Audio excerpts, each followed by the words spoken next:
Greetings, mortals. Welcome to another session of the Infernal Court in Musical Hell. I'm Diva, your judge, jury, executioner, and choochie face. Time for some word association. When I say Ian Fleming and Albert R. Broccoli, what do you think of? Naturally.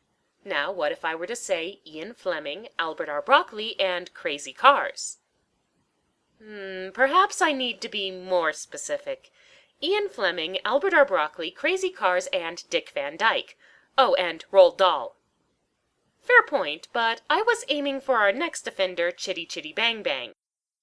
Inspired by a children's book written by Fleming, which, if this movie is any indication, shows why he stuck mainly to spy novels, Chitty Chitty Bang Bang is one of those movies which owe their existence entirely to the success of a much better movie, specifically Mary Poppins. After Disney hit it big with that particular gem, United Artists apparently grabbed the first kiddie fantasy they could find, changed the setting to the Edwardian era, picked up Poppins star Van Dyke, threw in a few songs, and called it good. But hey, they got the author of Charlie and the Chocolate Factory to do the screenplay, so how bad could it possibly be? Oh, ye of too much faith. Let's examine the case of Chitty Chitty Bang Bang.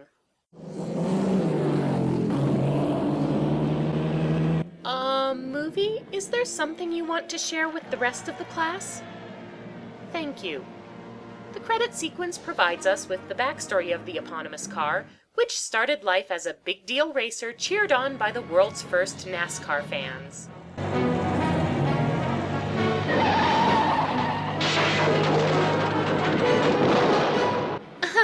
17 people just died. But one day the driver swerved off the track to avoid running over a little girl, and in a crash and burst of flame, Chitty Chitty's racing days were over. Wait a minute, isn't this the plot of Cars? Anyway, the once magnificent car gets put out to pasture in front of a mechanic's shop, where it spends its days playing jungle gym to a pair of ragamuffin twins named Jeremy and Jemima. Now look what you've done. You frightened her. She shivered. See, she's a very special car. If you put her in a fiery furnace, you'll be guilty of murder. Ugh, don't you two have an appointment with a cannibalistic witch or something? Meet sin number 1, the irritating child protagonists. Now, in spite of what you might think, I don't hate children as a whole. In fact, I kind of admire them. In many ways, they're better at generating evil and mayhem than I am. I do, however, hate the too precious, lilting-voiced tots that always result from badly written and performed child characters. But Mr. Coggins, you promised we could play in her. Look at these two, with their artfully smudged faces and Oliver extra clothes and the golly gee whiz inflection on every single thing they say. These aren't children, they're creatures from the uncanny valley. I keep expecting their eyes to start glowing and causing plane crashes and stuff. Jeremy and Jemima also seem to have a bit of an entitlement complex. When they learn the car is about to be sold off for scrap, they declare they can't possibly play anywhere else and decide to beg their daddy to buy the car for them. I know. Daddy will buy it for us, won't he, Jemima? Of course he will.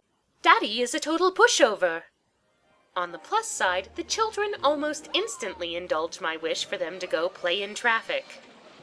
Well, that's a clever thing to do. The lady motorist, whose name is Truly, yes, really, takes pity on the kids and gives them a lift to the home of their inventor father, Caractacus Potts. Yes, really. And once again, Dick Van Dyke is playing the most American man in merry old England. Hello, you're just in time. Truly is, well, truly aghast to discover that not only have these two children been running around completely wild when they should be in school, but that their father is actively competing for the world's first Darwin Awards. You have just succeeded in ruining my propulsion unit. How was I? Yeah, how dare you save his life like that? This introductory sequence for our hero nets sin number 2, as he comes off as, pun not intended, a bit of a dick. He's rude, dismissive, shows no real interest in his kids' welfare, and is so wrapped up in his malfunctioning Rube Goldberg devices that he can't even fix the leaky roof in his dad's bedroom. If women are going to drive motor cars around, they should learn to operate one correctly. Oh, and he's sexist, too. I'm starting to see why Mrs. Potts took that palace job in France. Thankfully, Potts gets better as the movie goes along. The lullaby he sings as he tucks in his kids is a particularly lovely moment. The winds of night so softly are sighing. Soon they will fly your troubles to see. Jeremy and Jemima beg Potts to buy the junky car for them, and since he is a total pushover, he agrees, even though he doesn't have the money for it. Luckily, he accidentally manages to create a candy whistle, so he shops it to the local sweet tycoon Lord Scrumptious. Of course, the anal secretary doesn't want to let him in, but fortunately for him, Potts has an in with the boss's daughter. Father? Truly scrumptious. Seriously? What is it with Ian Fleming giving his female leads ridiculous names? What? That one was Doll's idea? Potts was married in the book? Okay, what was his wife's name? Mimsy? That's hardly any better. Anyway, I don't care who came up with it. Truly Scrumptious. Stupid name, sin number 3. Truly is inexplicably okay with Potts now, so she helps him get in to see her father. And with some serious hard selling and a big production number, they manage to get him to hear them out.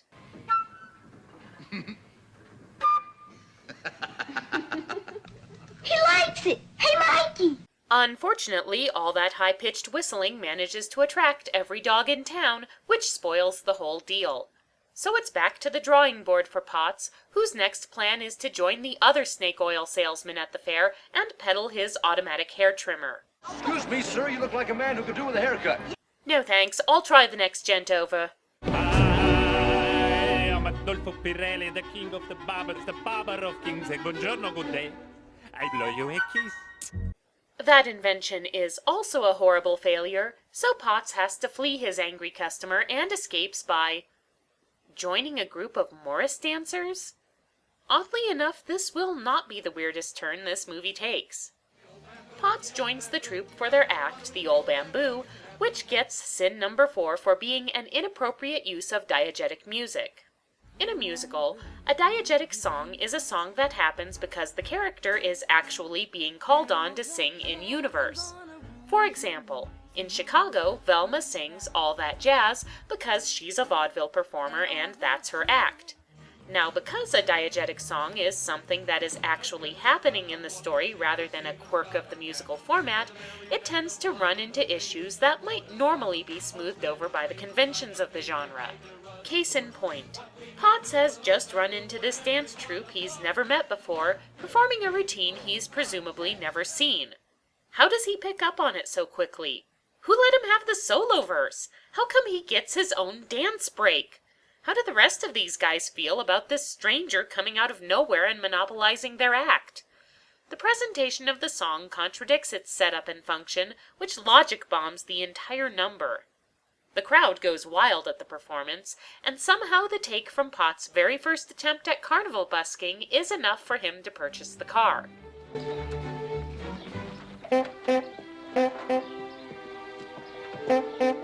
Okay, that's actually kind of funny. In fact, the car and its introduction are the movie's saving grace. The restoration montage finally allows us to see Potts as someone who is ingenious and resourceful, if still a little oblivious to the needs of those around him. Think he'll remember to feed us today? I wouldn't count on it. And the results are pretty impressive. Chitty Chitty Bang Bang is one sweet ride, obviously built from whatever Potts had at hand, but in a way that comes together stylistically. However, it does invite the question, if Potts can make his car look this awesome, why is the rest of the junk in his laboratory, well, junk? Potts and his kids take the newly restored Chitty out for a spin, singing the movie's fun but aggressively catchy Dear Lord of Darkness, It Will Never Leave Your Head theme song. And in Chitty Chitty Bang Bang, Chitty Chitty Bang Bang, what we'll do, near, far, in a motor car, oh, what a happy time we'll spend. Bang bang chitty chitty bang bang are fine for fendered. Well, it beats Mamma Mia. And hey, guess who they happened to run off the road again? You'll find a slight squeeze on the hood are an excellent safety precaution, Miss Scrumptious. Truly is understandably upset that she keeps getting into near accidents with this family, but she and Potts are firmly in the growing attraction stage of their dislike-to-love relationship, so she joins the family on their outing and they're off once more. Oh, chitty, chitty, chitty, chitty, bang, bang, chitty, chitty, bang, bang. No, anything but that. Everybody has a fine day at the beach, especially the kids since they've obviously pegged Truly as new mommy material. As they all kick back in Chitty, the Rugrats ask for a story, and this is where the movie takes a sharp left turn into the weird. That isn't just any old boat out there. No? No. That is a private yacht of the notorious Baron Bombers. I want it! I want it! What? What none of us have noticed is while we've been sitting here, the tide has been coming in. Now we're completely cut off. What?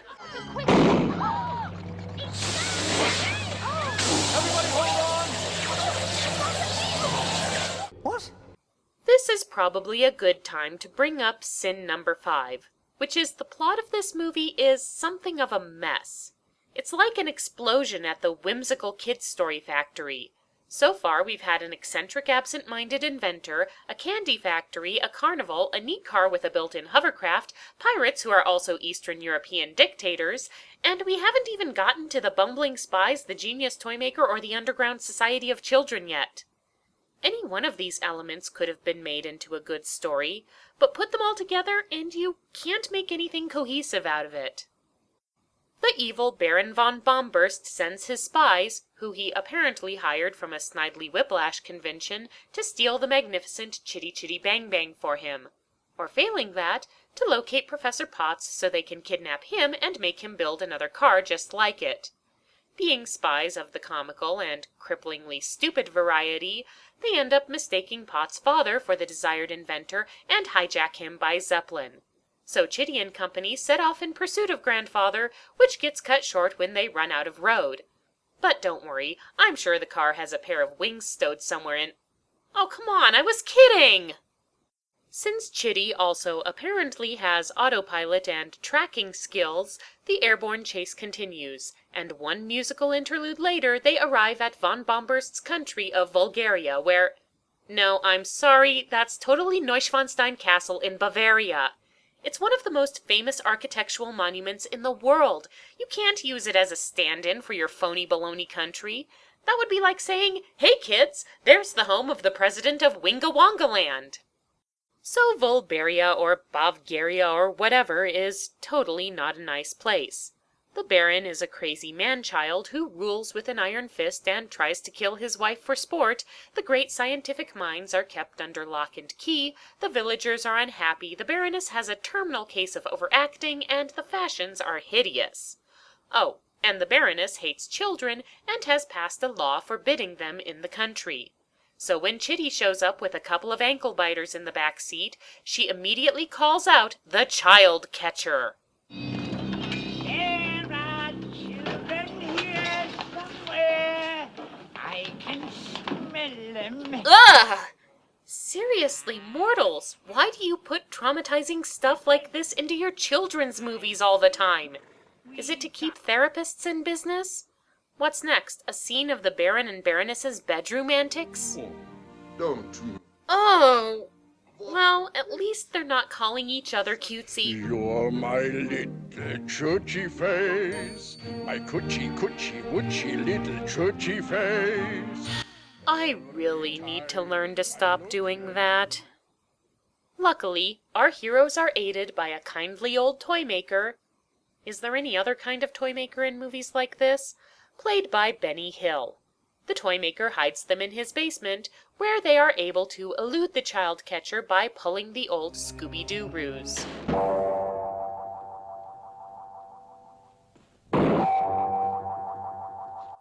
This movie is definitely working overtime to meet its creepy quota.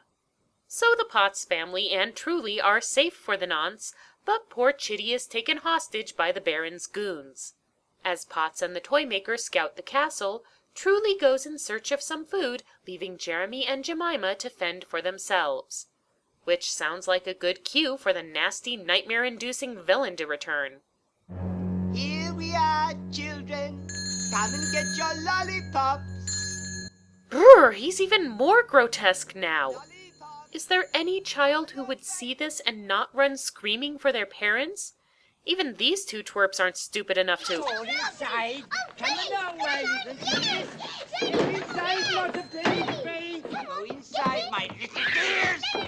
Wow, dumber than advertised. On the other hand... So on top of needing to rescue his dad and the car, Potts now needs to get his kids out of the palace tower as well. And the only allies he has are Truly, the toy maker, and the village children who've been hiding out in the palace sewers ever since the Baroness banned them. Luckily, tomorrow is the Baron's birthday, and the toy maker is expected to present a fabulous gift in his honor. What better way to smuggle Potts and Truly into the castle than by disguising them as lifelike automatons? What do you see? Scrumptious. You're truly scrumptious. Scrumptious Hey, it's a musical. No clever scheme is complete without a song and dance routine. And admit it, it's pretty impressive that Van Dyke can move like that. All this is a distraction so the children can climb up into the castle and run amok. I think this was the part of the plan Benny Hill was responsible for.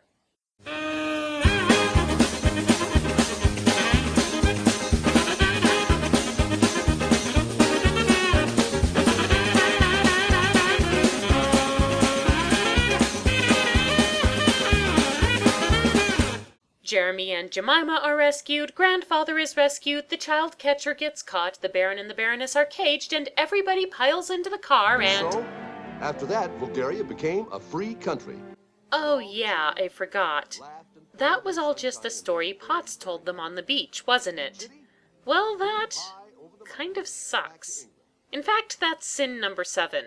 About half the movie never actually happened. Basically, what we've got is this goofball inventor who bumbles his way into buying an old car, restores it, and goes to the beach with his kids and his girlfriend, and he makes up a story. And it's not even a very good story. How did Chitty do all those fantastic things? What was the point of the old guys in the palace dungeon? Did we really need to hear about the Baroness in her lingerie? What sort of sick mind comes up with this guy anyway? Bottom line, if your movie boils down to someone telling a story, it had better be a damn good story.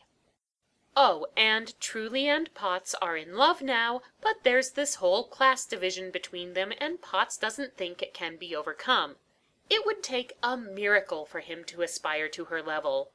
Like, say, just as a random example, Lord Scrumptious turning out to be an old army buddy of Grandfather's and deciding to market the candy whistles from way back at the beginning of the movie as dog treats, and Potts getting the standard rich and famous contract to sign right there on the spot. Well, that takes care of that then.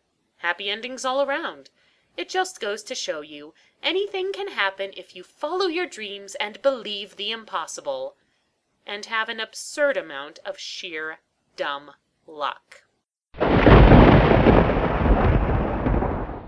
Chitty Chitty Bang Bang is a bit of a patchwork of a movie, and some of those patches are actually not that bad. The car is neat, the score has its moments, and Van Dyke is an old-school song and dance man who's very entertaining to watch. On the other hand, the first half of the movie is slow, the second half is bizarre and ultimately pointless, and the kids are so annoying that they almost deserve the child catcher. No, I take that back. Nobody deserves the child catcher. But somebody needs to take the fall for this movie, so the court of musical hell orders these punishments. For being cloying, shrill, and generally off-putting simulacrums of actual children, we condemn Jeremy and Jemima Potts to attend a boarding school run by Agatha Trunchbull, Dolores Umbridge, and Wackford Squeers.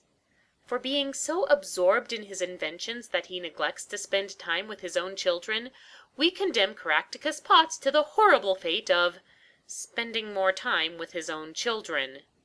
Finally, for a history of saddling their female characters with such humiliating names, we condemn Roald Dahl and Ian Fleming to be reincarnated as women named Honey Trap and Sweetheart Lovely Muffins. So let it be recorded. This session of the Infernal Court in musical hell is now adjourned.